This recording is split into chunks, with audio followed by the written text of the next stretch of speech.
नमस्कार मेरे YouTube परिवार और नए दर्शकों, स्वागत है आपका अंधकार का राज पर।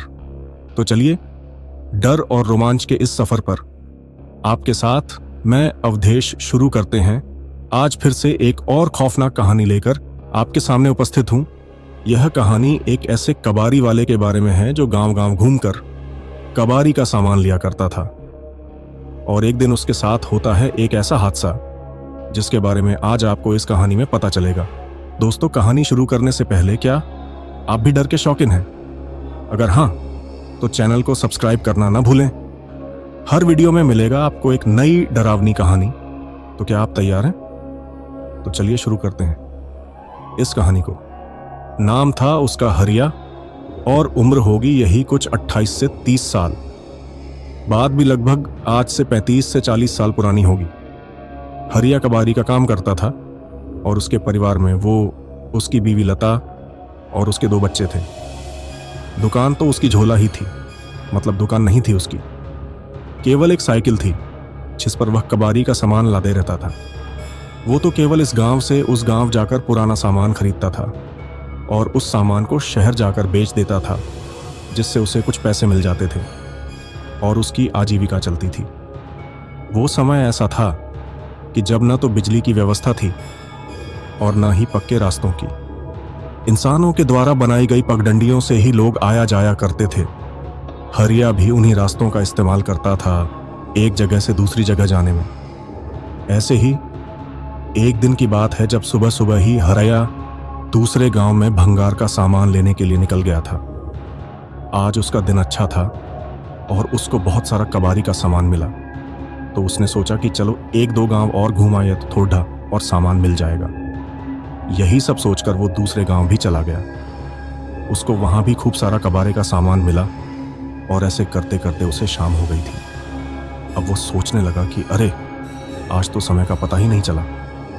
मुझे घर पहुंचने में पक्का देर रात होने वाली है। अगर आज मैं यहाँ रुक जाता हूँ तो घर पर सब मेरी चिंता करेंगे, इसलिए मुझे जल्द से जल्द निकल जाना चाहिए। और यह सब सोचकर वो अपने घर की ओर निकल गया। वैसे वो अपने गांव से काफी दूर आ गया था और तकरीबन 3 से 4 घंटे उसके लगने वाले थे अपने गांव तक पहुंचने में। हे भगवान, आज काम के चक्कर में बहुत लेट हो गया हूं। घर पर लता और बच्चे मेरी राह देख रहे होंगे। मुझे जल्द से जल्द घर पहुंचना चाहिए। उसके घर का रास्ता वैसे तो बहुत लंबा था, पर अगर वो जंगल वाले रास्ते से जाए तो वह जल्दी पहुंच जाएगा। यही सब सोचकर वो जंगल वाले रास्ते की ओर चला गया। रात के कुछ 10 बज रहे होंगे। उसे जंगल से थोड़ी दूरी पर लालटेन और आग की रोशनियां दिखाई दे रही थीं, तो उसे थोड़ा सुकून मिल रहा था। पर थोड़ा आगे जाने के बाद उसे वो रोशनियां पाना भी बंद हो गई। अब हरिया धीरे धीरे आगे बढ़ रहा था, पर उसके सामान की वजह से वो थोड़ा थक भी रहा था, तो वो थोड़ा आराम करता और फिर से चलने लगता। धीरे धीरे चलते चलते उसे उस जंगल में से अजीब सी आवाज आने लगी और उसको महसूस हो रहा था कि कोई तो है उस जंगल में।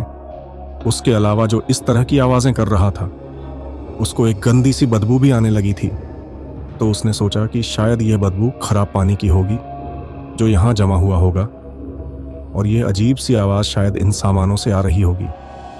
थोड़ा आगे जाने पर उसने फिर से महसूस किया कि पैरों पर कोई तो है, शायद ये कोई पक्षी हो।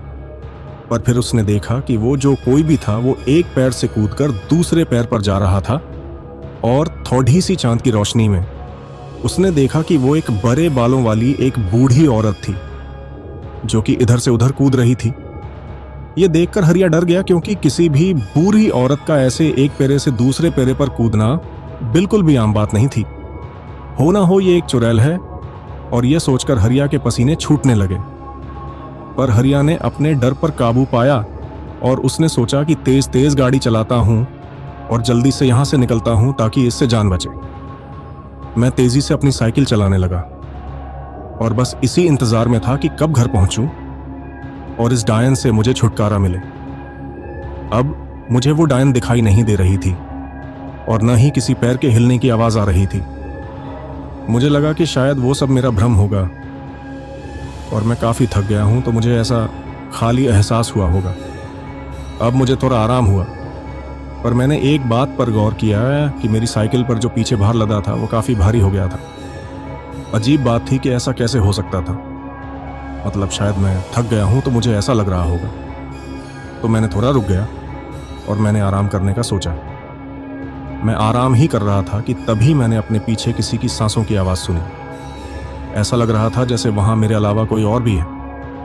मुझे फिर से पसीने आने लगे और मैंने पीछे मुद्द कर देखा, पर वहाँ कोई भी नहीं था।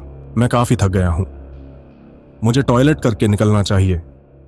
मुझे पेशाब आ रही थी और मैं पेशाब करने के लिए पास ही की झाड़ी तक गया। और जब मैंने अपना काम खत्म किया तो जब मैं अपनी साइकिल तक जाने लगा तो मैंने देखा कि एक बूढ़ी और सफ़ेद बालों वाली यह वही चुड़ैल थी जो कुछ देर पहले पैरों पर कूद रही थी। उससे देखकर मेरी जीभ गले में ही अटक गई। वो चुड़ैल काफ़ी भयानक थी और उसका चेहरा बहुत ही बदसूरत और काला था।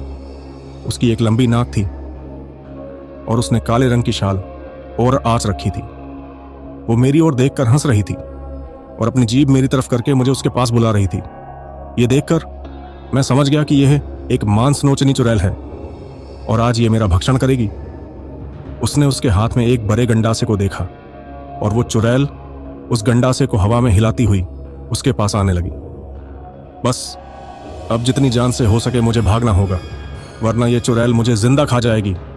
और यह सोचकर हरिया तेजी से अपने गांव की ओर भागा और वो चुड़ैल भी उसके पीछे तेजी से भागने लगी। वो चुड़ैल उसके पीछे भागते वक्त बड़ी ही भयानक और विकराल रूपी लग रही थी, पर हरिया भी जोर जोर से हनुमान जी का नाम लेते हुए भाग रहा था और बस गांव तक आ ही गया था। तभी चुड़ैल ने एक जोर की चीख निकाली और कहा, रुक, मुझे बहुत भूख लगी है। और फिर वो चुड़ैल हवा में ही गायब हो गई। हरिया फिर भी भागता रहा और गांव के मंदिर में जाकर बेहोश हो गया। फिर अगले दिन जब उसको होश आया तो सभी ने उससे पूछा कि क्या हुआ हरिया, तेरी ऐसी हालत और तू यहां क्यों सो रहा है?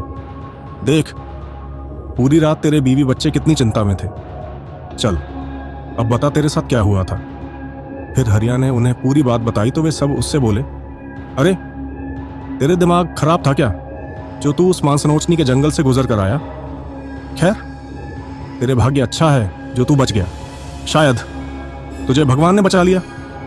फिर हरिया उठा और उसने भगवान को धन्यवाद किया और अपने बीवी से मिलकर वो कुछ गांव वालों के साथ उस जंगल में उस जगह चला गया जहां पर उसकी कबाड़ी का सामान लादने वाली साइकिल थी।